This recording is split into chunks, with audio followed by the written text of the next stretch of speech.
May negosyo kayo sa Valenzuela? Dati po, nung kabataan ko po, meron po yung magulang ko po sa Valenzuela po. Tumira ka ba sa Valenzuela? Tumira po ako parang, kung di po ako magkakamali, 1 taon po.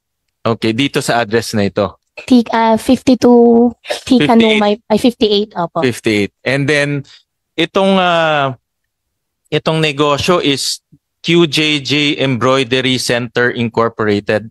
Opo. But interestingly, nung pina-check ko ito sa aming business permit section, walang ganyan na company in Valenzuela now and in the past. Your Honor, ngayon po wala na po. Before po, hindi ko rin po alam kasi bata pa lang po ako nun.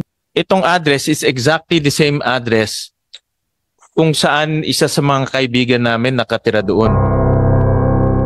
Kilala ko yung may-ari nito, yung Baile family. Opo. No?